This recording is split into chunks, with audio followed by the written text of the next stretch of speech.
Welcome to Broken Bobby's Transformation Page. In 1990, I became involved with drugs and gangs, and over the next 16 years, I did a lot of time in the county jail system as well as the prison system. Eventually, I transformed my life and I became a productive member of society. These are my stories of how I did it and how you can as well. Let's get into today's video. All right, guys, welcome back to the channel. This is Fresh Out on Parole, What to Expect. So I did a live last night and somebody asked a question about how to get on the good side of the parole officer. So this is kind of in conjunction with that. So we're going to start off. You're in prison. You're a couple of weeks from parole. And the prison that you're in is going to, you basically go on S time. You're on short time, right? So any job or education or anything that you may have going on in there as far as programs is going to be shut down. And you at this point you're 2 weeks from the gate. You're going home. So if you are new to the channel, subscribe, smash that like button, drop a comment, share this video if you know somebody that may enjoy this sort of content, and you can now become a member of the channel. Just hit that join button and take a look at that if that's something that interests you. So under normal conditions, you go on to S time, and my conditions weren't quite normal, but we'll get into that here shortly. Under normal conditions, you're on S time, you got 2 weeks to go, and time starts dragging because, it seems like you're so close to the gate, but you're still so far.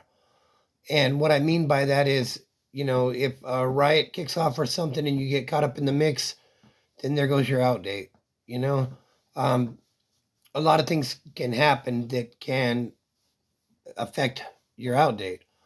So, a lot of guys, they'll stay on the rack as much as they can, or in the cell if you're at that level of custody. They'll read a lot. They'll try to be out of the mix as much as possible. And so as you get to the date finally gets here, they're going to move you to R&R, which is receiving and release. And if you have dress outs, they're going to give you your dress outs. They're going to get your gate money, which is $200 in cash. Well, that's the way they did it when I was there. I don't know how they're doing it these days. And they're basically going to put you on a CDC van, and they're going to transport you to the bus station or the train station, where they're going to watch you buy a ticket back home and get on the train or the bus and leave. Okay, so my circumstances weren't quite that.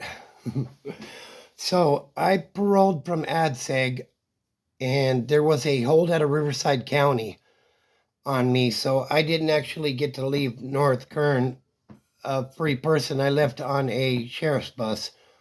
And let me explain some of that to you. So I had a situation about 6 weeks prior to my release date where there was a child predator that I was able to get close to and handle some business. And, I ended up in ADSEG over that. Well, they didn't pick up any charges before Riverside got to me, and they ultimately didn't pick up any charges, in the end. But Riverside County came and got me because, as I've mentioned before, I was on probation in San Bernardino, Riverside, and Los Angeles counties. My county of commitment was Los Angeles, but Riverside County never ran everything concurrent with what LA County had going on. So, that's what happened. San Bernardino didn't either, but Riverside brought me back down. I ended up in court, a week later, and got everything ran concurrent, and that was that. So now I'm paroling from Banning, from the uh, county jail in Banning, and they put you on their little sheriff's bus, and they drop you off at the Walgreens over in Banning, with your gate money and everything. And I call and get a ride. Banning is like 45 minutes or so from San Bernardino, where I paroled to. So I get back to San Bernardino, and now basically you have 72 hours to check in with your parole officer now that you are free. And, well, not that you're really that free, but you're not incarcerated anymore, basically. So I go and check in. I meet my parole officer, Officer Rapizzi, who had a very known reputation in the San Bernardino area for being a real hard ass. And I basically was not truthful in the address that I had. I gave an old address because the address where my wife wasn't a good address. We couldn't have parole coming around there. And I'll just leave that at that. But so I'm out. I check in. I give an address that isn't a good one, and a lot of people are coming through to see me and stuff. And uh, it feels good to catch up with some people. And the thing is, because I gave a bad address, and my parole officer figured that out pretty quickly. He called and said that I needed to check in. So I go down to the parole office. I don't know what's going on. I don't know how this stuff works. So I check in. Rapizzi brings me to the back, and he immediately handcuffs me to a chair. This is like 10 o'clock in the morning. And he tells me that they're going to revoke my parole, they're going to violate me, and he's going to take me to Chino. So I'm like, great, this is great. I've been out like not even a week yet, and I'm already going to be violated. So I'm handcuffed to the chair, and I sit there all day. He has all his clients come through, and he does the stuff he does. And at 5 o'clock, he uncuffs me, and he tells me if I play any more games with him next time, I can expect to be going to Chino. So I tell him, well, I don't have a good address to give you. So what options do I have? I said, can you put me in a rehab? That way you know where I'm at. He tells me I don't need rehab.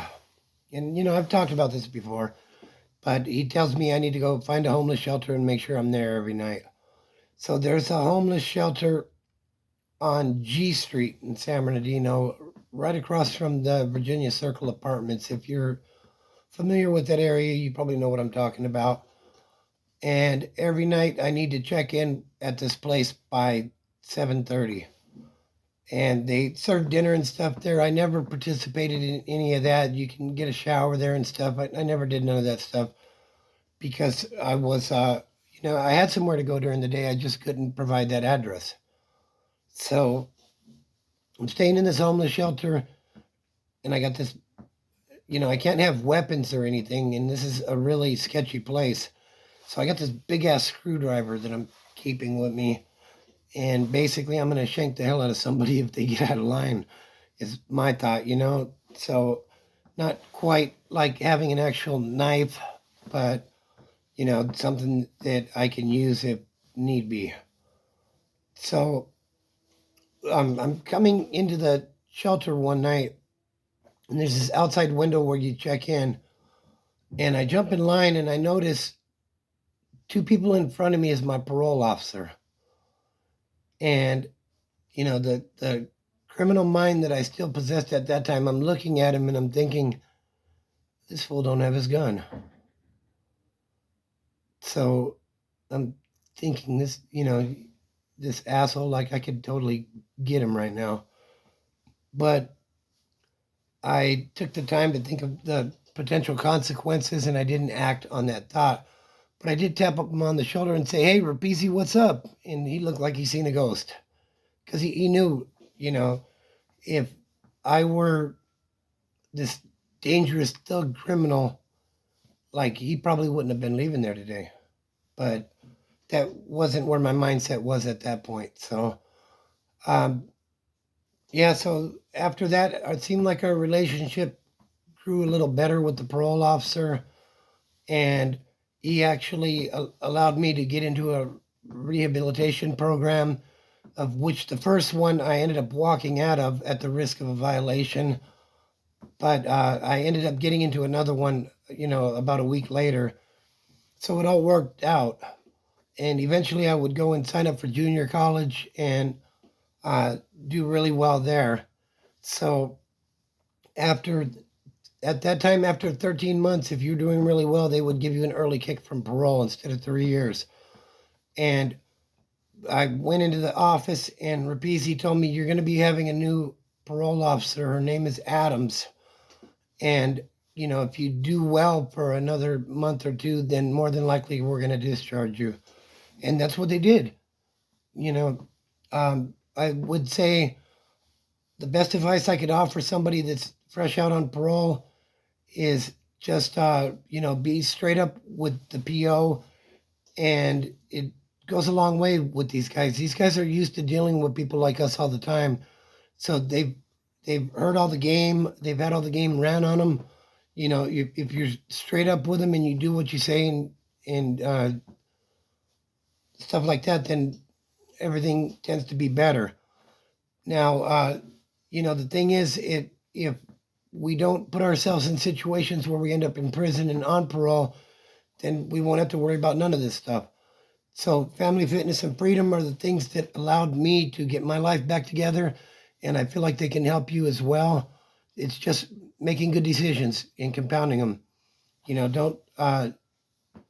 Don't get caught up in some bullshit and start making a bunch of decisions and not thinking about what the consequences for those decisions can be. So I hope everybody's having a great day. I wasn't able to get that interview done today that I was talking about for tomorrow, so I'll see when we can get that going, or if we're going to get that going, and I'll keep you guys updated on that. Don't look at the mountain, just start climbing.